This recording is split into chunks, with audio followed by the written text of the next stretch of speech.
First of all, I want to thank all our speakers, Dr. Akilur Rahman, Ambassador Siddiqui, Congressman Keith Ellison, and Congressman Andrew Carson. Thank you very much. And Ambassador Rasool and Farah Pandit and your Syed Muqtadir. I had listed all your names to acknowledge at the beginning, but I was trying to, since I did not write down the names of all the dignitaries that are present here, I felt odd to mention some and not mention the other. So my apologies for not mentioning your name.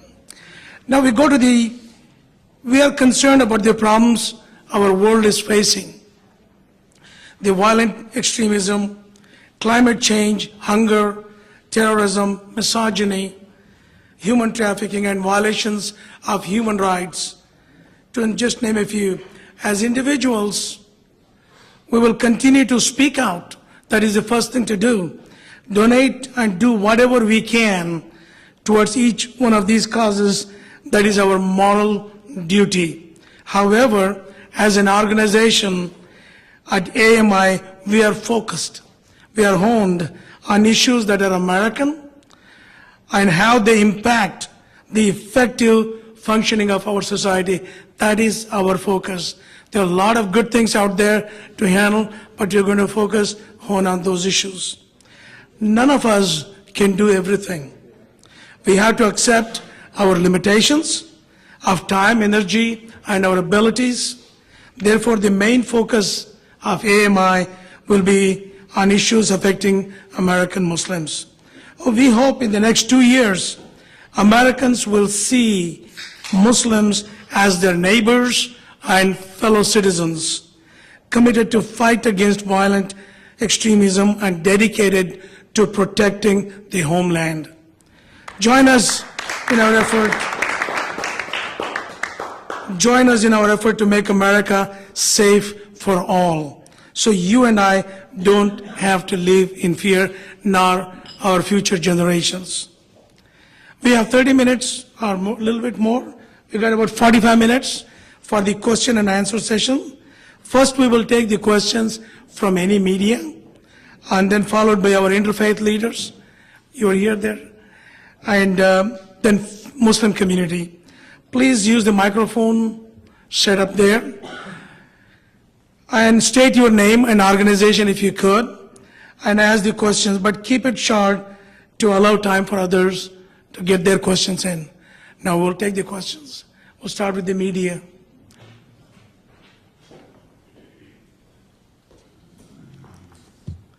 And if you have a question, please join at the microphone here. We set the microphone there to be in the camera. Yes, I'm Andrew Harrod. I'm an independent researcher and writer. And just picking up on the comments of Representative Carson, what is then the place or the role of the American Muslim Institution in the context of all these other Muslim organizations in the United States, Council of American Islamic Relations, Islamic Society of North America and its affiliates, Muslim Students Association, or Islamic Circle of North America, or Muslim Political Impact, Muslim Political Affairs Committee, and so forth? How do you distinguish your group from all these other groups, and why do you see a need for this group, and where's your role in the whole universe of all these groups? Sure. Ambassador Siddiqui.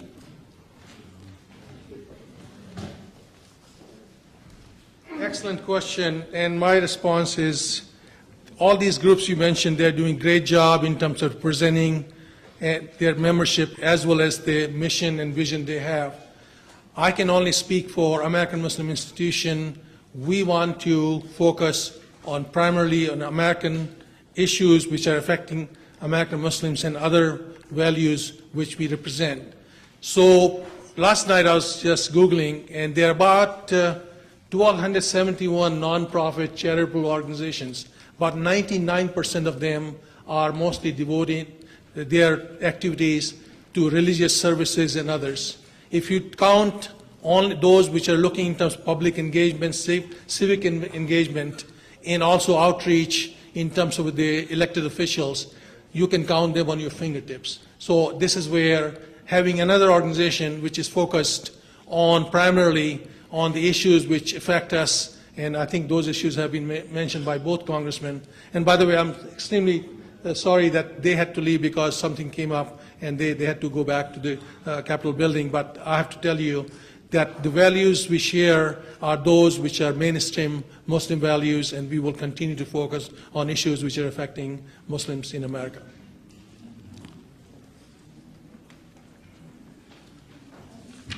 Actually, I want to add a few more words to that. We need more organizations to focus on multiple problems we face in our nation. Imagine, my friend from Heritage Foundation, thanks for asking that question. Imagine if there is a terrorist activity, one Muslim organization condemning and 100 Muslim organizations condemning. Everybody feels we are all in tune with each other. So it is a necessity that more organizations are needed to address the multiple issues. The next question, please. I'm Mohsen Ali Khan from McLean Islamic Center. While the objective is fine, American Muslim, but much of the things which are happening to American Muslims are not being done necessarily in America. It is affected by around the world. Because if you talk about Islamophobia and the difficulties we are going through is quite a few times, not exclusively, based in countries which are outside of the United States. And one of the very important things which many Americans who live here are being affected at the moment is the refugee problem. And the refugee problem is recently, United States only mentioned that only 10,000 refugees would be coming. And I hope that when we say issues affecting American Muslim is not narrowed down to the borders of the United States. So obviously we cannot, because each and every one of us who live here are affected with the respective countries and what they do here. Yes, sir. And that has a direct impact. Thank you. So I hope the Institute will also take the refugee problem as a major issue under its agenda. Thanks for the suggestion. Thank you. And we do appreciate the Adams Center, and there are many, the Shoulder to Shoulder campaign. There are many organizations that have taken up, and we're going to join them instead of doing it on our own. We'll join and strengthen their hands in doing what they are doing. Thank you. My question is, I'm reading your top 5 initiatives. It's outreach, community outreach, media outreach, congressional outreach, elected, appointed official outreach, and coalition building with other organizations. Are we also going to do some policy papers, some policy changes, trying to let the whole Muslim in USA know what we are doing and which direction they should go? Thank you very much. I would like to, Ambassador Siddiqui, respond to that. But we are just a nascent, born organization. There is so much agenda to be done. We will gradually do as we grow. Thank you, Mike. If I may just add to a question raised previously, we did mention Dr. Ishrat Hussain, who is a well-known economist, worked with the World Bank. She is now working at USAID. She is one of the board members, and she unfortunately had to leave early to go back to a meeting. But that does not mean that we are content with one. We would like to see more board members, as women board members, as well as activate, in terms of bringing on different committees and different programs we launch. We like to have more young people, both men and women, so that we can really represent the community we are. And so that's a short comment. And Dr. Masood, I think if you look at the colored brochure which is in the packet, we are proposing not only to the briefing papers, but symposia, lectures, and all those. I think we plan to be, because we need to have what I call is a research arm within AMI. So our vision is to do more lectures and more invite some of the well-known speakers to talk on timely issues of the day. And with that quick remark, I'd like to recognize Ambassador or Envoy, our envoy is Farah Pandit. Previously, now she's at the Harvard School of Public Policy, and we're so glad to see you here this afternoon. It's an absolute, well, thank you. No, it's an absolute honor to be here, and I really want to congratulate you for your vision and the amount of work that has gone into taking this step forward. I know how hard it is to do that. So I'm going to talk about nuts and bolts, if you don't mind. I heard all these speakers asking you to save the world, and it's great because you are really smart and you have great support, but it takes money to do what it is that you need to do. So I have a couple questions for you. One, you are a 501c3. Obviously, you say that, and that's pending. Can you talk to us a little bit more about how you're getting your money? And the reason I'm asking this is because my beef has been for many years that there hasn't been the kind of money from American Muslims to engage in the kind of things we need to do. And we continually go to foreign countries to get money to do things that are quote-unquote Muslim in our nation. We're Americans.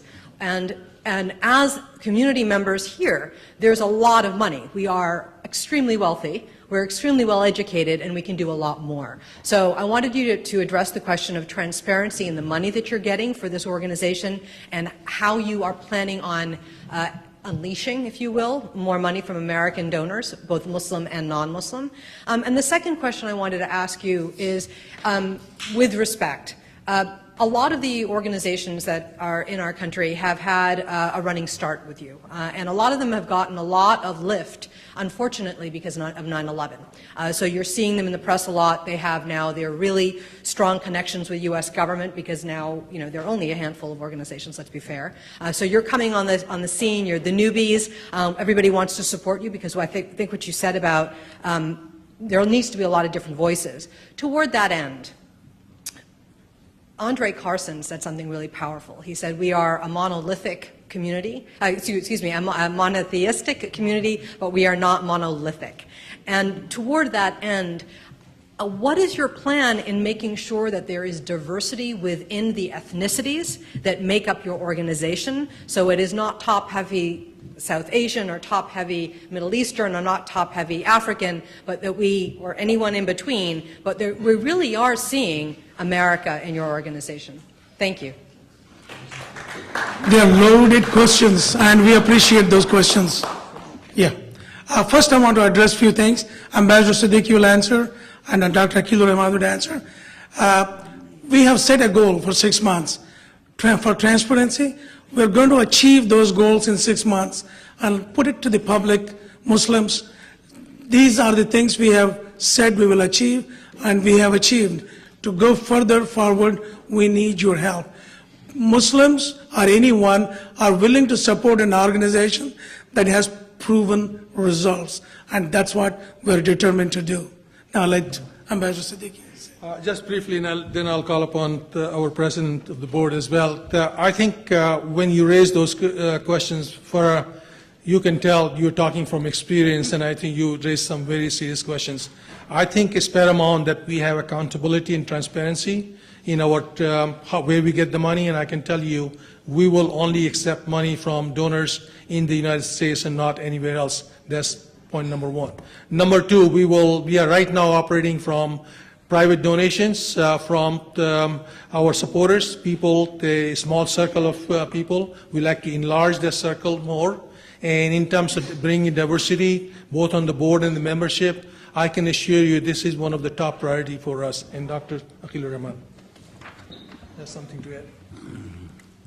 I think Farah is a very appropriate question to ask, what would be our survival down the road? And that's a big question for every organization. Right now we are working with the seed money of a few fellow friends who believe in the cause, what we are doing. But down the road, the community has to come forward and help us in our activities, what we are doing. And we can only expect to get any help from them once we show them what we are doing. You know, if our work is intellectually appealing, if our work is having an impact on the policy matters, if we are going down to the Hill number of times in a year, if we are writing intellectual papers and publishing in newspapers like Washington Post, New York Times, others, these kind of things which we intend to do will automatically recognize us as an organization which need support from the community. In addition to that, if your goal is to make America a better place for everyone, there are a lot of foundations which give the grants. For example, Pew Foundation, several years ago, it started a program in Georgetown University called Muslims in American School. Okay. And there was a grant of $3.5 million, which lasted for almost 5 years or so. We can go to some other organization who believe that America should be not only for few ethnic groups or politicians or whatever you call it, for everyone. I'm sure we will not have the financial problem to carry on our work. Thank you.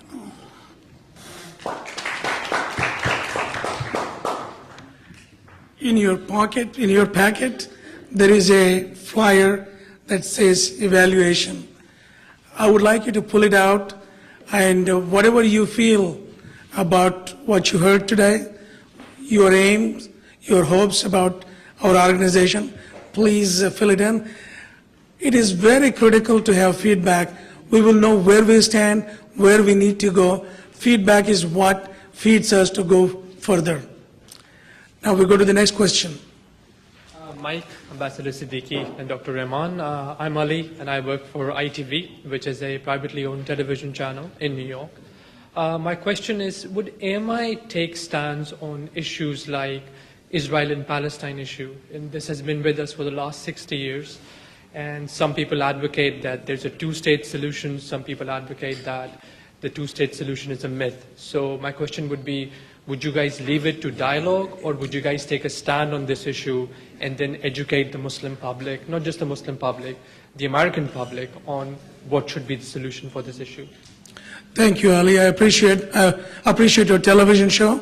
As individuals, I have a full blog on Israel, Palestine. I'm very active with that. But as an organization, we have some set goals. We are going to focus on it. I would let our president, chairman speak. Thank you, Karim, asking for a very important question. I must say frankly to you that most of the Muslim organizations get carried out with the Palestinian-Israeli issue. We will not be dealing very seriously with the international politics, international happenings. Our main goal is how to better serve the American Muslims over here. Well, as far as the resolution of the Palestinian and Israeli issue is concerned, we will leave it to other organizations or other countries to come forward and do something. Our energy is expendable, but not to the level that you go on international conflict and try to make some impact over there. No, we cannot. We are a very small organization with a very small set of agenda, and we want to achieve what we have said we will achieve. Thank you. And again, what my friend from Heritage Foundation had asked, we have enough to work with American issues, and American Muslims will stay focused with that. Yes, Brother Charles. Thanks for having us, and I too commend your efforts. I'm an attorney. I'm the managing partner of the Transnational Business Attorneys Group, and we've worked with at least 7 Muslim advocacy groups in the last 30 years. Our firm is the firm responsible for the American woman today, a Muslim woman, to wear a hijab in the airport, department stores, hotels. We sued all those people, and that was the only way we effectuated change. My point is, and I hope you can do this, is that as we sit here today and have lunch, there must be at least 50 AIPAC volunteers walking the halls of Congress to effectuate their organization's goal, which is to promote the image of Israel. And I'm not here to touch them. I commend them. What I'm asking you is you might consider taking a page out of their playbook. I mean, for the first time, having a Muslim organization who is much like AIPAC and starts to walk the halls of Congress is there in their face every day and raising, as this nice woman said, a lot of money, because that's what it's going to take. But I think if you could, and I know what the other organizations are doing, there's a real need for sort of an AIPAC type organization. And I was wondering if you guys have considered the congressional outreach component of your mission. Ambassador Siddiqui. As I mentioned in my comments, congressional outreach will be one of our major focus, along with the outreach with the media as well as with the administration officials.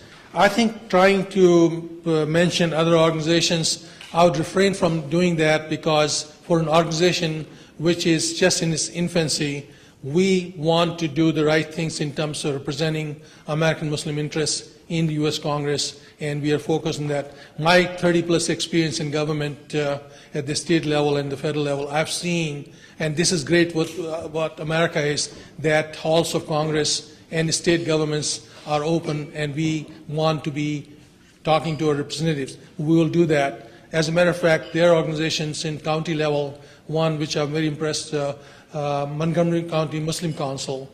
They have very good outreach program in terms of working with their congressmen and city government officials. So we want to see a vision of sorts that we would like to see more of that happening at the national level, and we want to be a conduit in terms of propagating that kind of network across the country, so our elected representatives can hear from us directly rather than from the talking heads. Thank you. Again, I want to remind you about the evaluation form. Please do fill it out. It will help us do the right things and as much as we can. Yes, sir. Assalamu alaikum. Alaikum assalam. Dr. Siddiqui, it's good to see that a conversation that we had about a year ago has come to fruition, so congratulations on that. First, I just want to comment on the fact that it is fairly encouraging to see that an organization like this is being led and brought together by people who are practical. I don't have to talk about Dr. Rahman. We know what he has accomplished in the science field, but with Ambassador Siddiqui being a practical individual at a very high level of the offices here, we hope that your exemplification of what you've done in the Department of Agriculture and practicality of policies can be inculcated in this organization from a policy-focused perspective. If you're not at the table, you're on the menu, and we know that. So while other organizations out there who are Muslim organizations, they have rooted themselves within a community-related activities such as religious activities, and they've kind of grown from that, and this is right. Sarah Pundit pointed out that 9/11 sort of put them into a forefront. They weren't prepared for it. In fact, we were embarrassed by it, but that's okay. It's an evolution. I think that from an encouraging point of view, we are part of a fraternity of America. Everybody gets hazed in the beginning, as all have, Irish, Jews, Germans, and so forth and so on. It's our turn. That's okay. The fact of the matter is that how can we look at the practical elements that impact humanity at large in America, period. And none of the Muslim perils of religion or its culture has any issues. So my question to you would be is, with that understanding that I had from you about a year ago and how you've started, what would you consider as your number one and number two organizational focus to really lead with over the next 12 months or whatever time frame you might have? Thank you. Thank you, Rehan. This is an effort which culminated in the last month when we registered as 501c organization. But one of the charge which people had asked both Mr. Tufail Ahmed, myself, and a group of about 20 Muslims from the Washington, D.C., greater Washington, D.C. areas, how do we really look at the needs assessment, then talk to different organizations across the country, the heads of the organizations, Muslim organizations. We did that, and we came up with a list of priorities. To answer your question, I think that issue did arise. Why a new organization? Why can't you just work within an organization? So your question, Rehan, is right on the mark, that why we are launching a new organization. And this is where we believe that I think in 24/7 media and the way American public reacts to it, we have to be right on the dot in terms of reacting to the events of the day. And if we fail to do that, and I think when you have large organizations, which takes about a week to really craft a news release or press release and then not react to right away, I think that actually signifies something and some perceptions are there. I think we'll want to be proactive in terms of engaging with our elected leaders in Congress and the administration as well as appointed leaders. And we also want to be proactive in dealing and reaching out to the media and others where we can, in a very nimble way, we can continue to lead this effort. But at the same time, we have to also talk to other organizations which are in town, so we cannot do all by ourselves. I think a coalition building with other Muslim organizations in Washington, D.C. will be also a very high priority. That's the short answer. We will work with Democrats, Republicans, conservatives, liberals, moderates, everyone. We are all Americans, and the issues are Americans, and it affects every one of us, and we have to address those issues as Americans. Yes, sir. Assalamu alaikum. My name is Saeed Rana.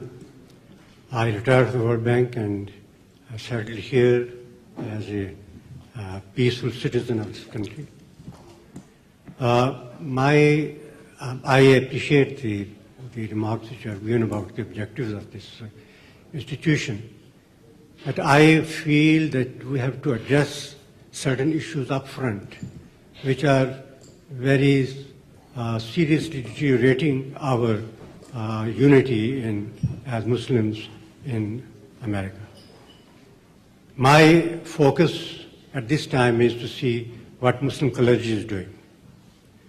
We go every Friday for prayers, and we face such sort of people who don't have any information about what American culture is, what American history is, and they try to tell us all about things which have happened in the past. So what we want is to make sure that this, and all of us moderates sitting there as just audience. I mean, we cannot even have any control over what they are saying. So my suggestion would be that as a major issue for the moderates, Muslims in this country, we should address the issues with our clergy and make sure that we listen to people who are talking in terms of an American sympathizer, an American citizen, an American supporter. Not talking about the different aspects of Islam and of the past which is dividing us. Thank you very much. Thank you. Dr. Rahman.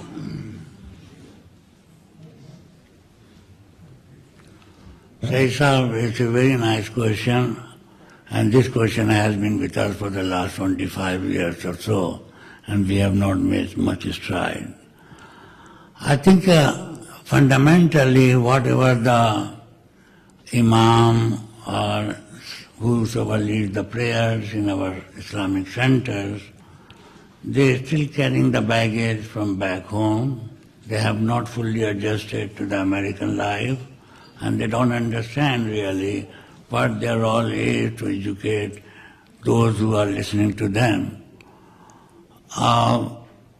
Muslim organizations have to go a long way in really getting themselves up to the moderate level, to the level of education, to the Imam which is giving the khutbah, to a point which encourages the Muslims' involvement in politics, in social affairs, in grassroots work, and unless these things come upon our institutions, which we have hundreds of them in America, we will not make a real progress. We have to work with all those institutions to promote the kind of things what we need from our khatibs or imams in this country. Thank you. Thank you. I want to share a good story on that same question.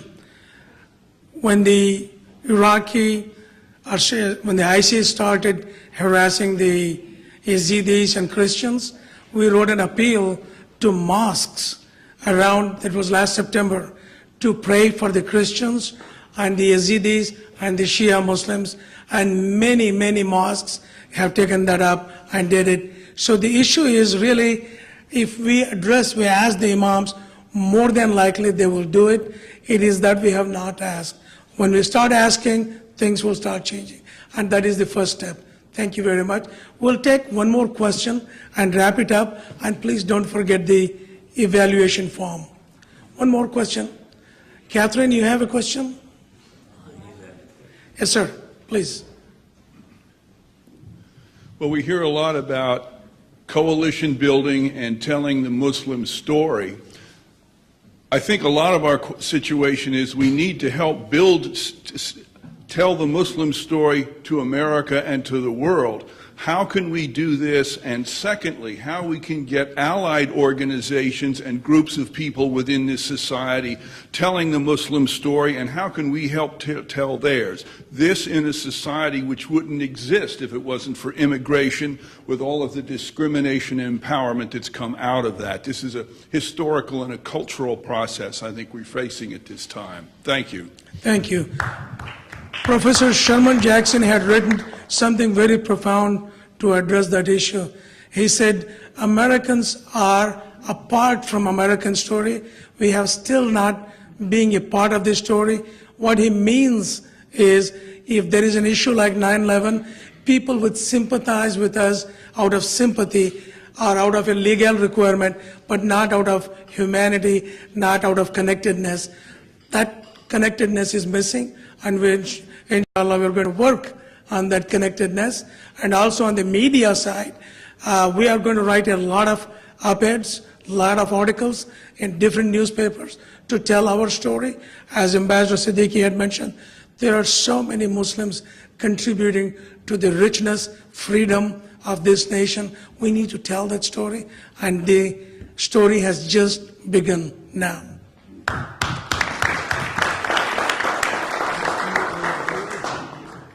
We will take one more question.